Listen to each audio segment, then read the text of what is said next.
Bienvenue sur Teach, votre émission d'enseignement et de maturité spirituelle. Béni soit Dieu qui nous accorde encore une nouvelle semaine pour apprendre ensemble et grandir ensemble à l'image de Jésus-Christ. Pendant cette semaine, nous allons commencer quelque chose d'assez profond, personnel, intime, intérieur, émotionnel et spirituel en même temps. Nous allons débuter un sujet qui concerne Dieu dans sa nature la plus intrinsèque. Mais ça concerne aussi l'être humain dans sa façon d'exprimer la nature de Dieu. Vous l'aurez presque compris. Nous allons parler pendant cette semaine de l'amour. De l'amour comme Paul en parle dans 1 Corinthiens chapitre 13. Et dès aujourd'hui, j'aimerais déjà aborder le premier terme que Paul utilise pour décrire l'amour. Il dit « l'amour est patient ».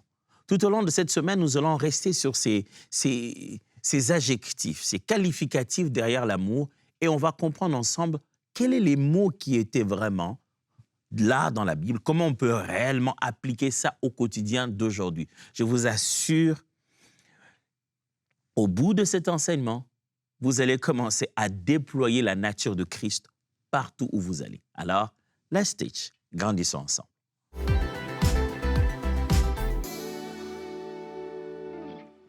Lisons donc le texte. 1 Corinthiens chapitre 13, versets 3 à 8. Je vais lire dans la version de Luségon plutôt. « Et quand je distribuerai tous mes biens pour la nourriture des pauvres, quand je livrerai même mon corps pour être brûlé, si je n'ai pas la charité, cela ne me sert de rien. La charité est patiente, elle est pleine de bonté. La charité n'est point envieuse. La charité ne se vante point. Elle ne s'enfle point d'orgueil. Elle ne fait rien de malhonnête. Elle ne cherche point son intérêt. Elle ne s'irrite point. Elle ne soupçonne point le mal. Elle ne se réjouit point de l'injustice. Mais elle se réjouit de la vérité. Elle excuse tout. Elle croit tout. Elle exerce tout. Elle espère tout. Elle supporte tout. La vérité ne périt jamais. Les prophéties prendront fin. Les langues cesseront. La connaissance disparaîtra. » Paul est dans un contexte particulier. Il est en train d'enseigner aux chrétiens de Corinthe. Le chrétien qui habitait Corinthe, c'était quand même des chrétiens assez spéciaux, parce que la ville de Corinthe étant une ville très, très commerciale, attirant beaucoup de gens venant de partout, elle était aussi caractérisée par la présence des personnes qui, d'origine, n'étaient pas grecs ni romains, qui avaient en fait acheté, je vais dire, travaillé au point de se prendre leur nationalité. Ils ont réussi à payer, à sortir de leur esclavage et se payer la nationalité. Corinthe était énormément fait de ce qu'on appellerait des self-made men, des gens qui ont travaillé dur pour devenir ce qu'ils sont devenus par eux-mêmes. Donc, on pouvait rencontrer à Corinthe des riches qui n'avaient rien de la noblesse, mais qui avaient de l'argent. On pouvait rencontrer vraiment la confusion, quoi. On regarde quelqu'un on le voit pas aussi, on le croit pas aussi beau, mais il est les mieux habillé. Parce que c'était des nouveaux riches, des personnes qui accédaient à la vie difficilement, après l'avoir difficilement conquise. Ici, Paul est en train de parler de quelque chose de particulier qui arrivait, c'était au sujet des dons spirituels, les types des réunions qu'ils avaient. Paul insiste beaucoup aux Corinthiens parce que pendant leur réunion, il s'est manifesté tellement de l'incohérence d'une vie que les chrétiens ne sont pas censés avoir. Alors, Paul leur parle en particulier des dons de l'esprit. Il leur explique. Vous avez reçu toute une liste de dons. Il y a plein de dons qui se manifestent chez vous. Il leur parle en particulier de parler en langue et de la prophétie qui étaient des dons qui causaient quand même presque du désordre. Et il insiste, le but, c'est l'édification, ça doit se faire dans l'ordre. Il explique ça au chapitre 12 et il va encore approfondir ça au chapitre 14. Mais au milieu, il veut se rassurer de la motivation derrière l'exercice de chaque don. Alors il dit, je voudrais vous montrer une meilleure façon, la manière la plus noble, la bonne façon d'user des dons spirituels. Et quelle est cette bonne façon? Eh bien, c'est d'être rempli d'amour. Il commence en leur disant que quand on distribuerait les biens qu'on a aux pauvres, on est juste comme une sorte de cymbale qui retentit si à la base, on n'a pas l'amour. Il leur dit, même quand on parlerait les langues des anges, il fait de l'exagération. Il exagère, il dit, même si on parlerait les langues des anges, même si on pourrait faire des choses incroyables, on déplacerait des montagnes. Cela ne vaut rien si à la base, il n'y a pas ceci. Quoi? l'amour. Je pense que si Paul dit toute notre capacité pentecôtiste ne vaut rien, si on manque cette chose-là, eh bien, je crois que cette chose commence à revêtir beaucoup d'importance. Je veux, moi, savoir quelle est cette chose qui, si je la manque, eh bien, tout ce que je fais là ne vaut rien. Je vais la voir, moi, cette chose. Et Paul explique que c'est l'amour. L'amour authentique. Dans la Bible, dans le grec, il y a plusieurs mots pour dire aimer ou plusieurs mots qui expriment le verbe amour dans le grec. Et il y a le mot qui est là, qui est un mot d'amour assez particulier, qui est agapao, l'amour de Dieu, l'amour selon Dieu. L'amour que Dieu a et l'amour à la manière de Dieu. Et l'ancien français des 1910, lorsque Louis II traduit, le meilleur mot qui semblait être le mot qui décrit l'amour de la nature de Dieu, c'était le mot charité. Et c'est pour ça que je lis tout à l'heure là, la charité fait ceci, la charité fait cela. Mais avec le temps, dans la langue française, aujourd'hui, quand on entend charité, on pense à un bienfait, on pense à de l'aumône, à faire du bien à un pauvre. Ah, il demande la charité.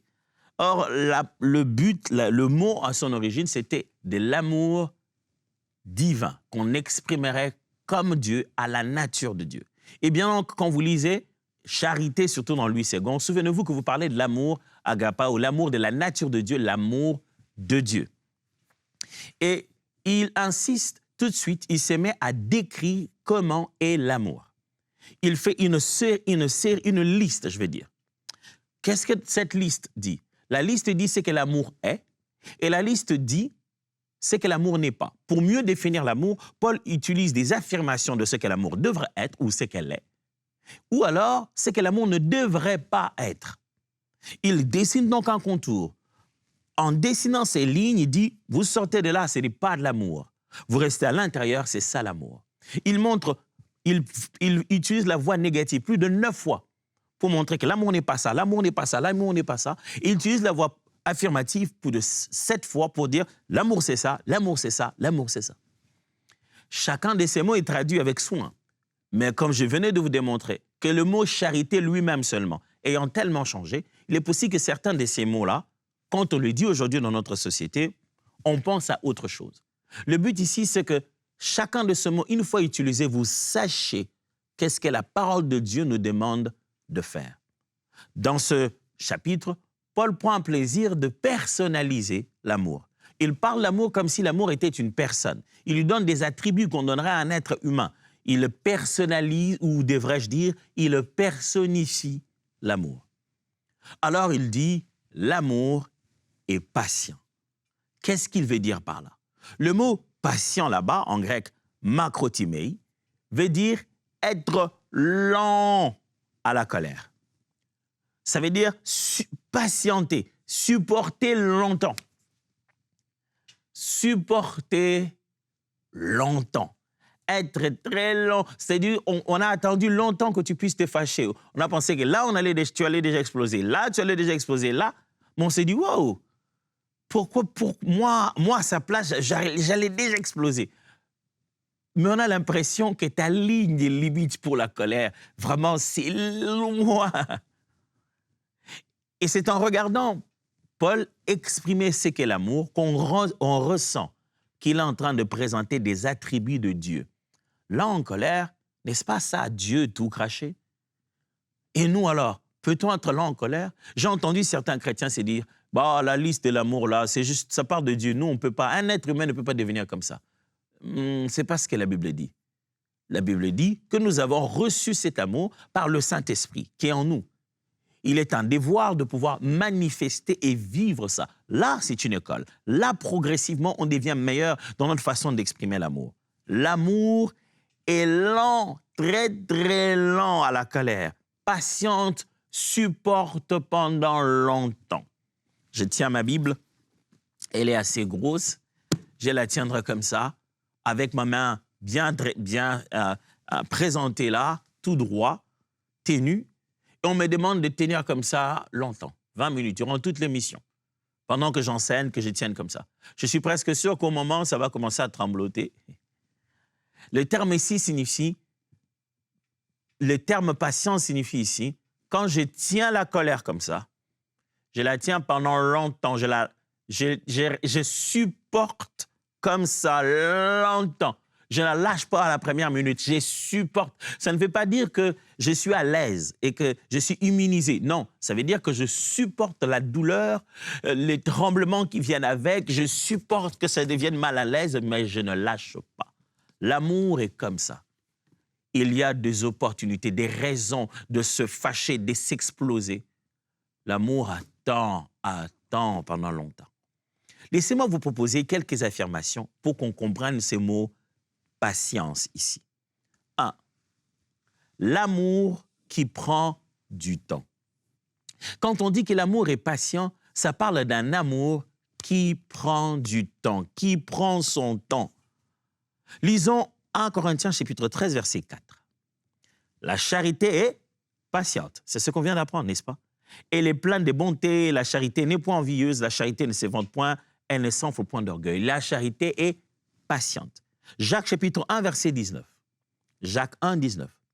Sachez-le, mes frères bien-aimés, que tout homme soit prompt à écouter, lent à parler, lent à se mettre en colère. Ah, j'aime bien ça. Le texte dit que tout homme soit prompt à une chose, qui est écouter, lent à deux choses. Sois prompt à écouter, précipite-toi d'écouter, et sois lent à parler et lent à te fâcher. Mes amis, qu'est-ce qu'il y a de si mystérieux dans ces textes? Tout est clair. Il est bon d'être prompt à écouter. Quelqu'un veut parler, quelqu'un veut s'exprimer. Oui, je t'écoute. Au moment de parler, Jésus a dit « Tourne ta langue cette fois ». Quand ce que tu viens d'entendre peut être sujet de s'énerver, sois lent à la colère. Écoutez bien cette phrase. Quand je ralentis ma bouche, j'accélère la grâce. Quand je ralentis ma bouche, j'accélère la grâce. J'ai voulu dire cette phrase pour vous montrer un peu ce contraste. Tu as l'impression de ralentir dans un domaine, sache que tu es en train d'accélérer un autre. Si tu as l'impression de ralentir dans ta bouche et de te dire « j'aurais dû lui parler, mais là, ce que tu me dis, pasteur, ça veut dire quoi? Je ne parle pas. » Non, je suis en train de dire « oh, sois lent ». La Bible dit « ralentis ». Mais la bonne chose, c'est que quand tu ralentis dans tes paroles, tu ralentis dans ta colère, la grâce accélère. L'expression de la grâce est plus rapide. On y ressent la grâce. Mes frères, je n'invente pas ça. C'est Dieu qui est comme ça. Dieu, pour mieux nous montrer sa grâce et démontrer combien elle nous a atteintes, comment elle vient rapidement sur la terre, elle est en action. Il s'est rendu, il a juste exprimé la lenteur de sa colère. Il est si lent la colère qu'il attend que le plus grand nombre puisse se repentir et venir dans le royaume. Il a ouvert la porte pour attendre des années et ne réserver qu'un seul jour pour la colère. Pourquoi il fait ça? Pour faire accélérer la grâce au milieu de nous. Mon frère, ma sœur, si nous devons, nous, enfants de Dieu, répandre la grâce autour de nous, notre amour doit être patient. Quelle est la dernière fois que tu te dis « wow, j'arrive plus à patienter. Ma patience est mise à l'épreuve. » Il y a certains chrétiens qui se vantent d'être impatients. Ils trouvent ça un attribut. Ils disent, moi, en tout cas, moi, je suis impatient. Moi, je n'ai pas le temps pour ces choses-là. Moi, je suis impatient. L'attribut n'est pas l'impatience. Si on devrait se vanter pour une chose, on devrait se vanter pour la patience. 2. Patience reçue de la patience de Dieu.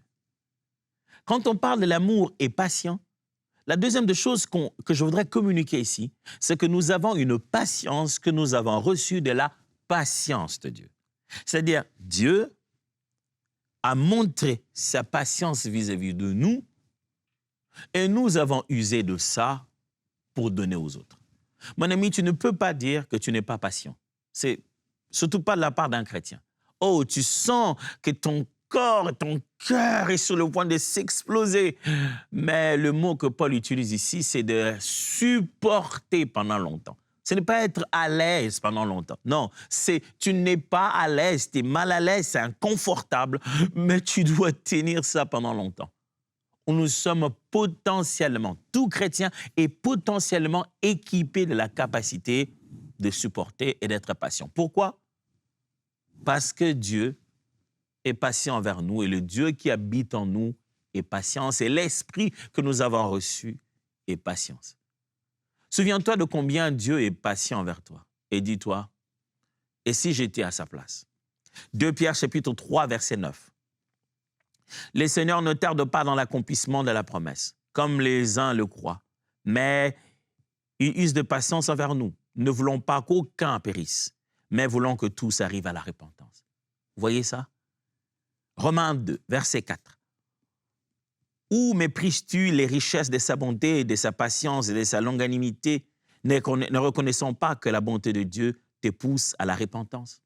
Paul parle chaque fois du fait que Dieu montre son amour et sa bonté à travers sa patience. Il est là en train d'attendre. Il supporte nos bêtises. Mais il dit, je vais rester encore longtemps comme ça, jusqu'à ce que chacun se répande. Mes frères, si nous devons être patients, c'est parce que nous avons goûté à la patience. Écoutez bien cette phrase. Je deviens patient en me souvenant d'un Dieu patient. Mets cela dans ta tête. Souviens-toi, Dieu est patient envers moi. Donc, j'ai en moi ce Dieu patient.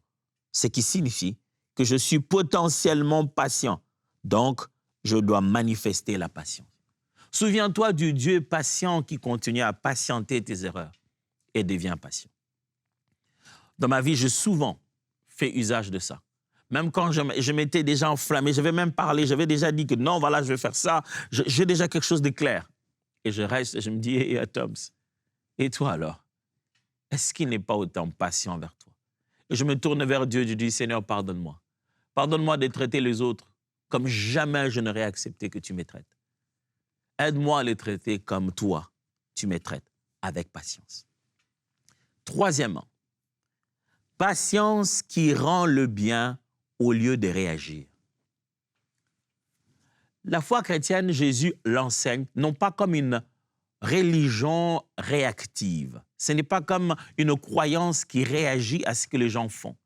Jésus enseigne tout le temps d'être proactif, d'être capable d'initier quelque chose qui ne dépend pas de ce qu'on nous fait, mais qui dépend de ce que nous sommes. Jésus nous a souvent enseigné dans la Bible à faire les choses sur base de notre nature et non en réponse à l'univers qui est autour de nous. Il dit par exemple, quand on te gifle d'une joue, donne l'autre. Oh, comment c'est possible?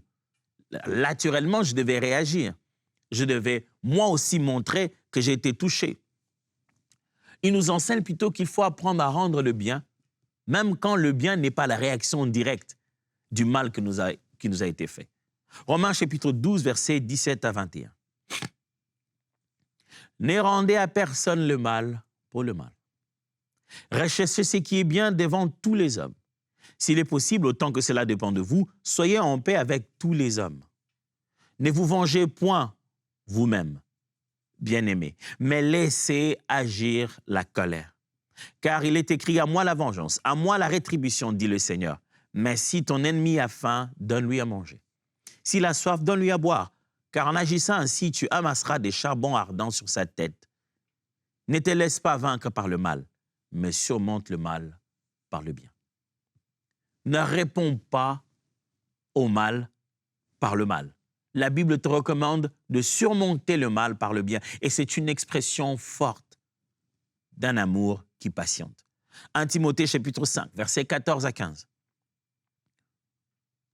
Nous vous en prions aussi, frères, avertissez ceux qui vivent dans les désordres, consolez ceux qui sont abattus, supportez les faibles, usez de patience envers tous. Prenez garde que personne ne rende à autrui le mal pour le mal, mais poursuivez toujours le bien, soit entre vous, soit envers tous. Il dit bien, prenez garde que personne ne rende le mal à autrui. Et il dit, supportez les faibles, usez des patience envers tous. Juste après avoir dit, usez des patience envers tous, il dit, prenez garde que personne ne rende à autrui le mal pour le mal. Frère, la patience, mes amis, c'est lié au fait de montrer aussi que notre réaction n'est pas la réponse au mal qui nous a été fait. Ma colère m'évenge, ma patience m'échange. Ça, c'est une phrase que j'aimerais que vous puissiez retenir et vous en souvenir. Ma colère, ça me venge. Je me suis vengé. J'ai repris ma colère. Faites pas ça. La Bible dit à l'Éternel la vengeance. Par contre, ta patience, ma patience, m'échange. Tu deviens une toute autre personne à force d'user de patience. Vous savez comment les gens sont choqués quand ils pouvaient prédire une réaction de ta part et ça n'arrive pas. C'est dit, mais qu'est-ce qui s'est passé? Qu'est-ce qu'on lui a fait? C'est comme ça que les gens disent, on l'a lavé le cerveau, il est devenu... Non, mais qu'est-ce qu'on lui a fait, moi, le connaissant, ça ne lui ressemble pas. Bien sûr que oui, ça ne peut pas me ressembler. Ce n'est plus moi qui vis, c'est Jésus qui vit en moi. 4. Patience avec les processus. Quand on parle de l'amour qui est patient, on parle de la patience aussi avec le processus. C'est-à-dire, c'est l'amour qui attend les étapes en train d'attendre que ça s'accomplisse. Si tu aimes les gens, tu dois attendre le temps que ça s'accomplisse. Tu ne dois pas seulement ne pas répondre au mal par le mal, ne pas seulement attendre longtemps, supporter longtemps la personne, mais tu dois aussi apprendre à attendre les processus, les étapes. Marc chapitre 4, versets 26 à 29. Il dit encore, « Il en est du royaume de Dieu comme quand un homme jette de la sémence en terre, qu'il dorme ou qu'il veille, nuit et jour, la sémence germe et croît sans qu'il sache comment.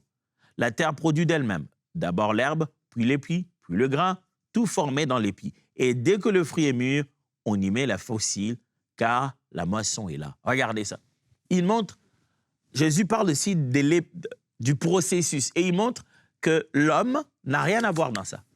Il dit le royaume, c'est comme justement placer la sémence. Je ne vais pas expliquer cette parabole de royaume, mais je veux que vous puissiez voir ici un processus automatique qui ne dépend de rien de notre côté. Mes amis, soyez patients dans le processus. Attendez. Si c'est encore un enfant, c'est encore un enfant. Si c'est encore au début du mariage, c'est encore au début du mariage. Pourquoi vous avez débuté le mariage, vous deux, au même moment? Et tu aimerais qu'elle mûrisse plus vite dans un domaine, et toi, tu t'excuses dans le domaine où tu ne mérites pas de sitôt. L'amour est patient dans le processus. Ce que vous vivez aujourd'hui, plus tard, vous ne le vivrez plus. Ce que vous voyez dans l'enfant, vous ne le verrez pas dans l'ado. Ce que vous voyez dans l'ado, vous ne le verrez pas dans l'adulte.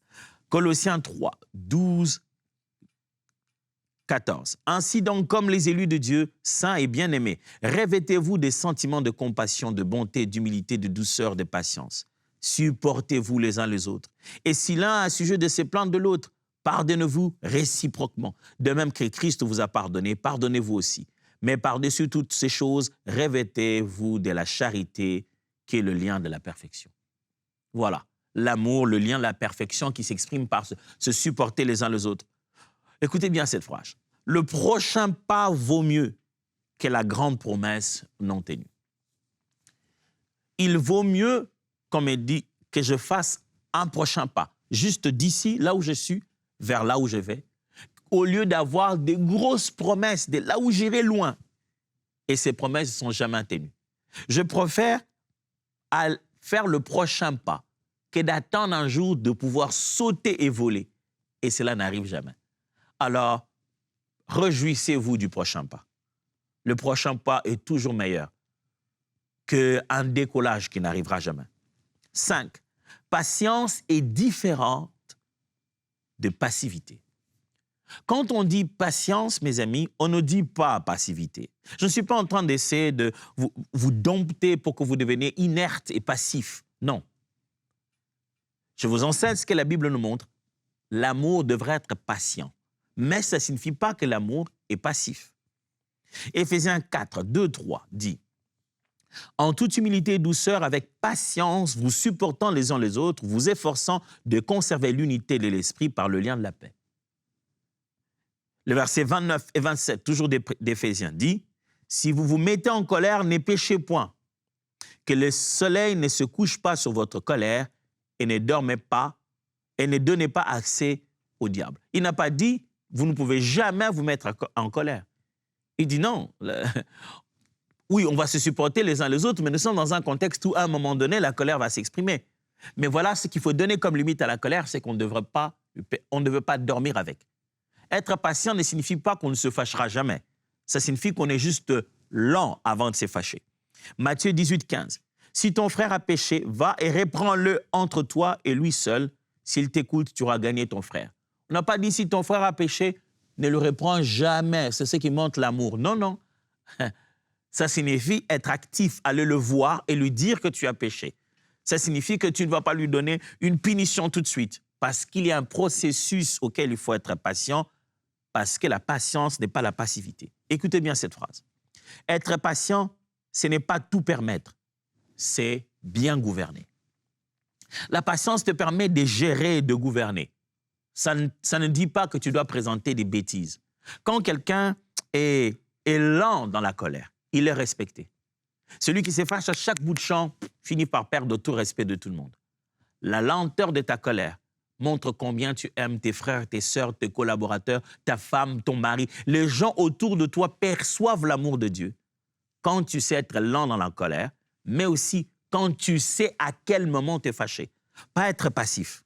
6. Patience remplie de l'esprit et incarnée dans la communauté. Il y a une autre forme de patience, plutôt une autre façon d'exprimer l'amour par la patience.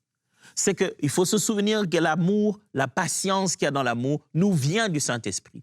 Et ça s'exprime dans la communauté. Galates 5, 22-25. Mais les fruits de l'Esprit, c'est l'amour, la joie, la paix, la patience, la bonté, la bienveillance, la foi, la douceur, la tempérance. La loi n'est pas contre ces choses. Ceux qui sont à Jésus-Christ ont crucifié la chair avec ses passions et ses désirs. Si nous vivons par l'Esprit, marchons aussi selon l'Esprit. On vient de citer la patience comme un fruit de l'Esprit. Ce n'est pas juste un sentiment d'amour. L'Esprit de Dieu l'a amené en nous comme un fruit. Si tu te dis spirituel, tu dois être patient. Éphésiens 4, 1-3. Je vous exhorte donc, moi, le prisonnier dans le Seigneur, à marcher d'une manière digne de la vocation qui vous a été adressée, en toute humilité et douceur, avec patience, vous supportant les uns les autres avec charité, vous efforçant de conserver l'unité de l'Esprit par le lien de la paix. Encore, par le lien de la paix, par l'Esprit, on voit cette patience. Proverbe 27, 17. Comme le fer aiguise le fer, ainsi un homme excite la colère d'un homme. La patience, mes amis, est une chose que nous développons bien parce que nous l'avons reçue de l'Esprit, mais aussi parce que nous vivons en communauté. Tu n'as pas besoin d'être patient avec toi-même. Tu es obligé d'être patient avec quelque chose d'extérieur, un processus, un autre individu. C'est pourquoi retiens bien cette phrase. La patience pousse mieux en famille qu'en solo. La patience, elle pousse mieux en famille qu'en solo. Si tu veux apprendre à être patient, si tu veux montrer que tu aimes les gens, il faut que tu sois patient. Alors, si tu dois être patient, il faut vivre avec eux. Les gens t'apprendront la patience. Les hommes, les êtres humains vont t'apprendre à être patient. Comment? Juste apprendre à les aimer parce qu'ils ne sont pas toujours comme on aurait voulu qu'ils soient. Alors, progressivement, tu vas être patient avec le processus, avec le comportement et tout. Voici rapidement 5 choses que tu ne dois pas oublier. 1. Écoute quelqu'un jusqu'au bout sans l'interrompre. Ça te permet d'être patient. Écoute, n'interromps pas. 2. Choisis la file la plus longue au magasin et bénis Dieu intérieurement. Bel exercice de patience. Quand tu es dans un magasin, tu sais que tu es quelqu'un de pas patient. Choisis la file la plus longue. Utilise tout ce temps-là pour rendre grâce à Dieu du travail qu'il fait avec toi. 3. Remets une correction non urgente à demain pour répondre avec calme. Si tu penses que tu devais redresser quelque chose d'un comportement de quelqu'un, ne le fais pas tout de suite. Dis-toi, je vais le faire demain. Reporte les expressions de colère et des revendications. Ça te permettra d'avoir de la patience. 4. Réponds à un message difficile seulement après une courte prière. Quand tu sens que quelqu'un t'a écrit un mail ou un message, ton cœur est dans la colère, n'y réponds pas si tu ne pries pas d'abord. Et puis 5. Souris au lieu de répliquer quand on te pique. Si tu veux apprendre à être patient et que tu sens qu'on t'a piqué par une parole, par une façon d'être, commence d'abord par sourire au lieu de répliquer. J'ai été le plus pragmatique possible. Et c'est comme ça que toute cette semaine va être. Dieu vous bénisse et à demain.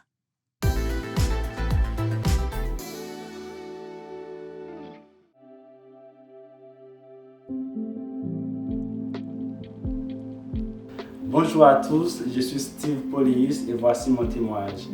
Et toute ma vie, j'étais dans une ignorance totale et jusqu'à ce que Dieu m'a révélé que cette ignorance va cesser dans ma vie.